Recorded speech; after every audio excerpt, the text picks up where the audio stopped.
These are the things that we believe in. First, that parents have the right to raise their children the way they want. Second, that those we elect to serve us in civil government must respect and defend our right of belief and freedom of religion. Number three, that the laws and policies of civil government must provide for the safety and security of the citizens, especially the vulnerable among us. And number four, that it is inappropriate to heap debt upon the backs of our children and future generations. They came from you. They're your pillars. They're the things that you believe.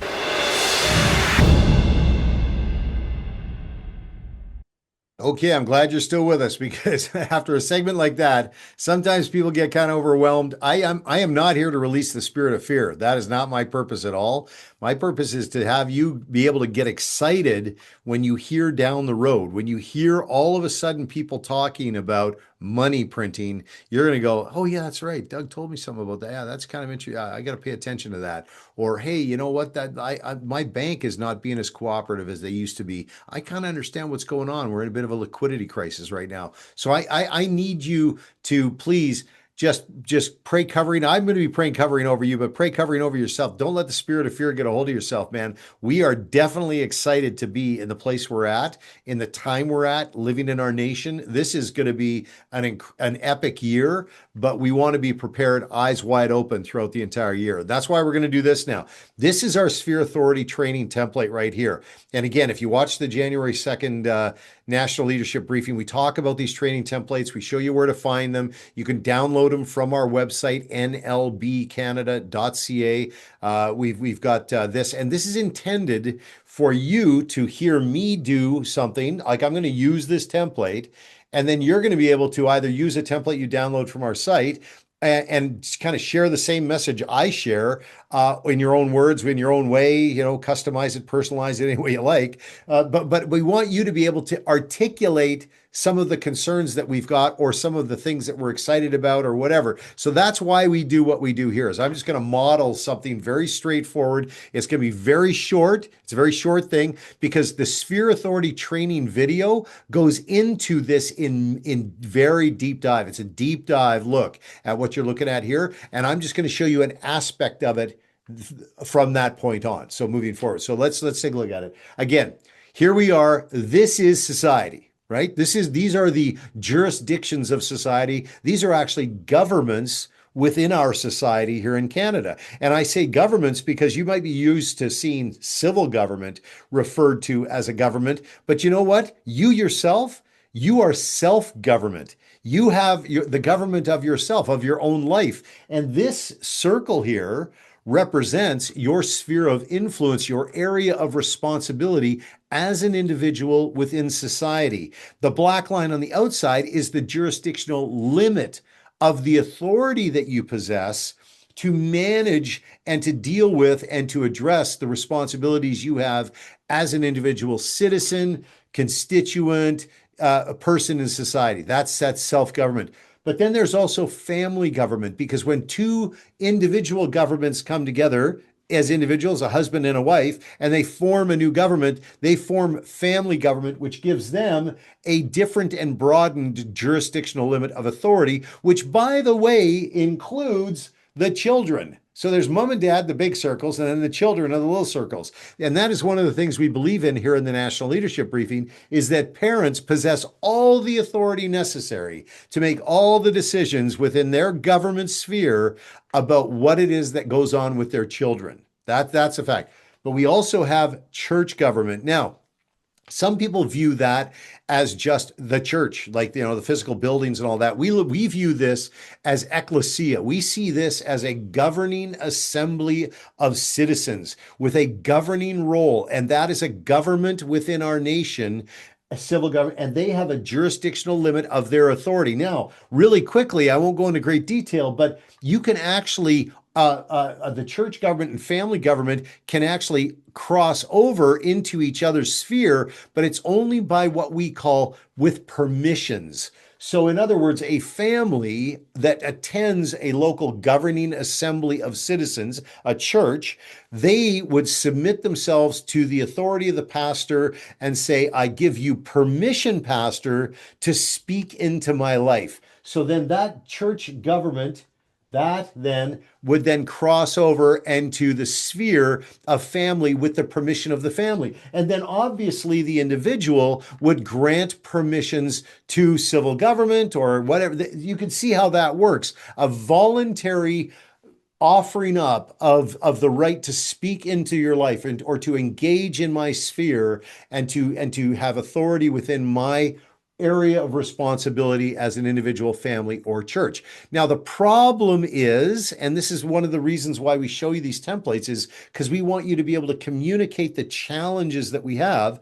The challenge is that civil government possesses special powers that each of the other governments do not possess. And those are the powers to legislate and to tax. And we grant them the right to do these things because the intention is that civil government will make decisions for all of society, all of us, for the betterment of society. However, there's one fatal flaw to civil government, and that it is made up of people. If it wasn't for the people, they say, government would be perfect. But you take a bunch of flawed, flesh-covered, prone to sin people, and you put them in charge of taxation and legislation, and they will become a corrupted horde. And that is unless you manage them and the authority that you give them as citizens. So this here is what I want to demonstrate here today is we're talking about the authority that is passed from the citizens to government, the government's likelihood that they're going to become bloated and corrupt and expand and act in tyrannical ways, which we see in Canada. And in fact, they're going to impose themselves. You see that dotted line there. They're going to bloat themselves naturally with the powers that we give them at election time, where they're going to bloat themselves to the point where they then impose themselves on the other jurisdictions of society. The church, the family, and the individual. So you see all of this stuff, you can see how you could draw this out on a napkin really easily, or you could use the template and you could show that as a challenge. So this is the solution to the problem that we have. The solution is that as the individuals come together at election time, and they gather together all these people groups here, and they elect a civil government by mandate. You see that arrow right there? That is the arrow that indicates that authority is being transitioned to civil government by the individuals, by people in society at election time. They're transitioning authority to civil government to act on their behalf with a very specific mandate. Right? So this mandate is what they define at election time. Like the government will come out and they'll say, if you elect us, we'll do this, this, this, and this, right? That's the mandate that we're giving them. We're saying, okay, we're going to lend you our authority as citizens for a specified period of time to execute a mandate that you have defined for us at election time. Right? That's the intention. But what we've been doing is we've been giving government our authority, and then we've been going back to our lane. And which again really bothers me when I hear I don't mind if somebody stays in their lane and walks out God's call in their life. And if that lane doesn't include politics or government at all, that's totally fine. But you're a citizen of Canada. And if you think it's okay that you actually lend civil government your authority and then walk away and knowing that they are a corruptible, a sin-filled, flesh-covered beast that just wants to consume everything else around them, then that's actually a dereliction of duty as a citizen of Canada. God placed you in this nation to tend this garden. He placed you as a citizen of Canada. He didn't put you in Peru. He put you in Canada. So if you just don't pay any attention to what the Canadian government is doing, then you are not tending your garden that God has placed you in. That is a dereliction of your duty as a kingdom citizen, believe me. So what I'm saying is that be conscious and aware. Be conscious and aware, because if you don't manage and maintain a relationship, which is what we teach you, which is everything we do on the National Leadership Briefing that's got to do with government and politics, it's all about stewarding the beast that is and managing government. It's actually, as the citizens, we possess the authority to transition to them on a temporary basis to execute a mandate. But when they start hoarding power and then imposing itself in a tyrannical way on us, we've got to actually say, wait a second, enough, right? Enough, we're done. Now, you see that one arrow right there?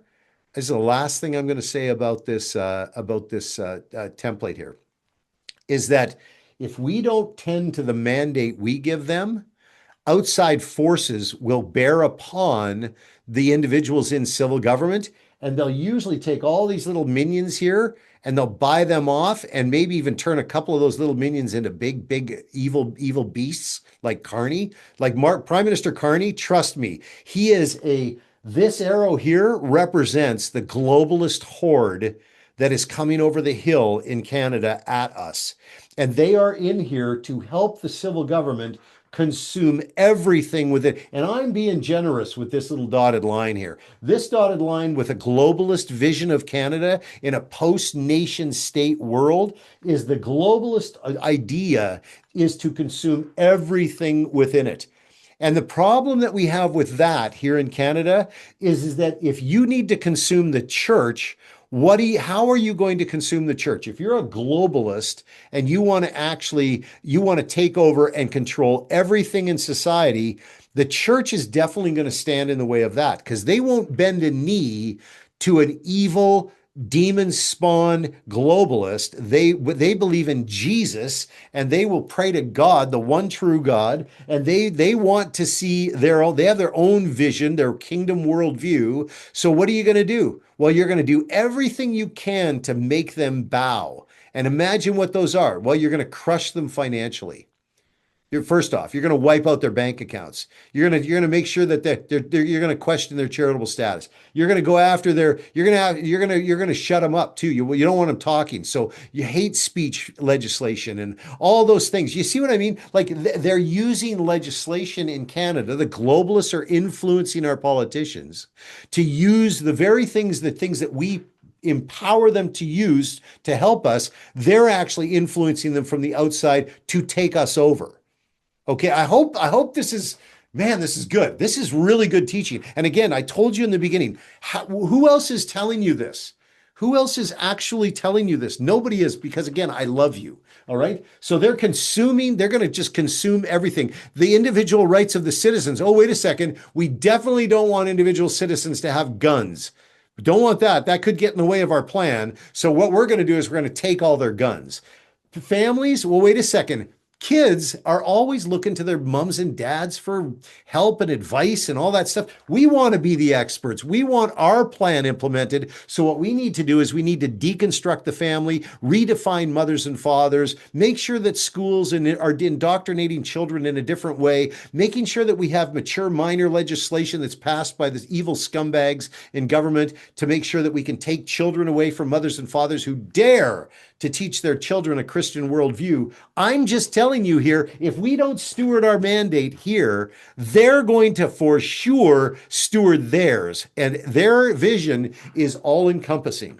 All right. So that's enough of that. I just want you to know this is how we use the Sphere Authority training template. And if you don't feel comfortable sharing this message with somebody else that you know by writing this out yourself, I invite you, share this video. Hi, my name's Doug. Nice to meet you. I love your friend who shared this video with you. And the reason that they shared it with you is because they love you. And they don't want you to be completely, delusional in thinking that globalist civil government leaders like Mark Carney and even, hey, trust me, you don't have to look too far inside the Conservative Party of Canada to find the demon spawn there too, just so you know. So you actually can see here in our nation that as I look at this, that your friend is sharing this because he wants you or she wants you to know Doug Sharpe, and that's his view. And that's something you can share with other people. All right. Okay, enough said about that. I hope that was helpful. Sphere Authority training template. Make sure you see the original video that I did that introduces this,